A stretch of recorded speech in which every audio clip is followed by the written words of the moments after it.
English shorthand dictation at 100 words per minute. Ready, start. I deem it a privilege to be invited to address this joint session of the US Congress. I thank you for the invitation. I bring you the greetings and good wishes of the people of India. India and the United States have much in common that is very important to both countries. You are the world's oldest democracy, we are its largest. Our shared commitment to democratic values and processes has been a bond that has helped us transcend differences. We admire the creativity and enterprise of the American people, the excellence of your institutions of learning, the openness of the economy, and your ready embrace of diversity. These have attracted the brightest young minds from India, creating a bridge of understanding that transcends both distance and difference between us. In addition to the values we share as democracies, there is also a convergence in our perceptions of a rapidly transforming global environment, bringing us much closer together than at any time in the past. Globalization has made the world so interdependent that none of us can ignore what happens elsewhere. Peace and prosperity are more indivisible than ever before in human history. As democracies, we must work together to create a world in which democracies can flourish. This is particularly important because we are today faced with new threats such as terrorism, to which democracies are particularly vulnerable. Indian democracy has been fashioned around India's civilizational ethos, which celebrates diversity. Our society today is the result of centuries of assimilation of diverse peoples and ethnic groups. All the major regions of the world are represented in India.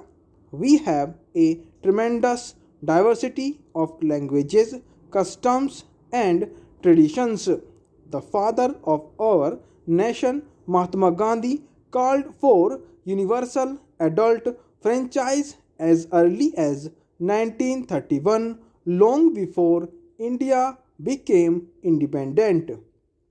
Our political leadership remained true to this commitment, and the constitution we adopted after independence enshrined democracy based on free elections and the associated principles of tolerance of dissent, freedom for political activity, protection of human rights, and the rule of law. Our first Prime Minister Jawaharlal Nehru, addressing this very forum in 1949, acknowledged our debt to America on this score. He said that you could hear in our constitution the echo of the great voices of the founding fathers of your republic. The real test of a democracy, how the constitution functions on the ground. All Indians can be proud of what we have achieved in this area, and our experience is also relevant beyond our boundaries. Free and fair elections are the foundation of a democracy. Over the past 6 decades, governments in India at both the national and state level have regularly sought the mandate of the people through elections. Our elections are conducted under the supervision of a statutory independent election commission which has earned respect for its fairness and transparency both at home and abroad. The independent judiciary has been a zealous defender of our constitution and a credible guarantor of the rule of law. The press is a key institution in any democracy, and our media has a well earned reputation for being free and fearless. Our minorities and we have many participate actively in all walks of national life, political, commercial, and cultural. Civil society organizations are thriving and are vigilant in protecting human rights. They are also watchful of threats to the environment. Our army has remained a professional force subject throughout to civilian control.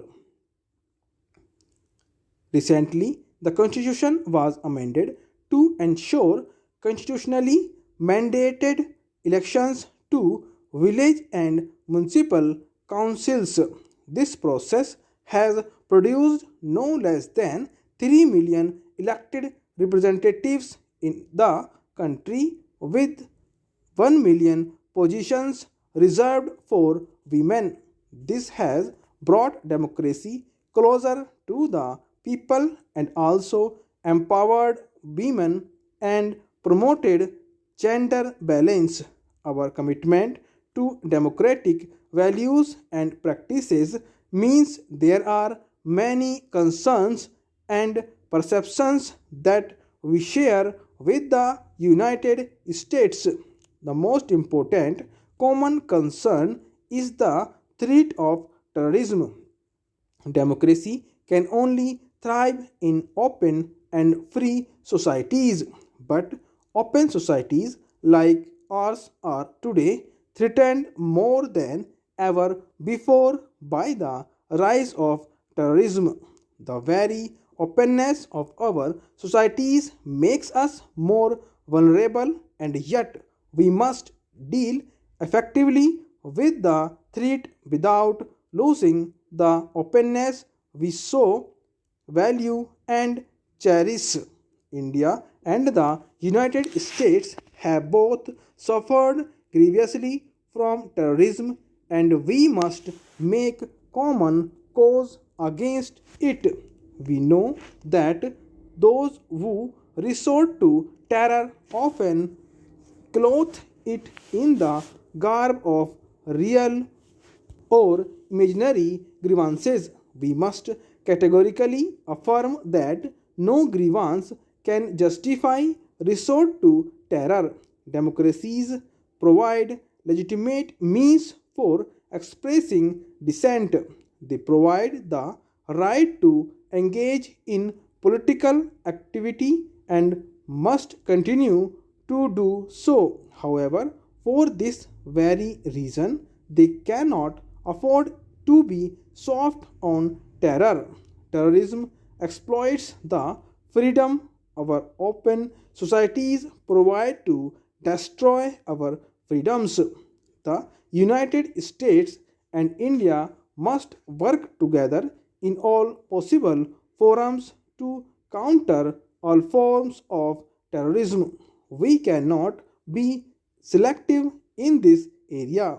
We must fight terrorism wherever it exists in the world. Stop.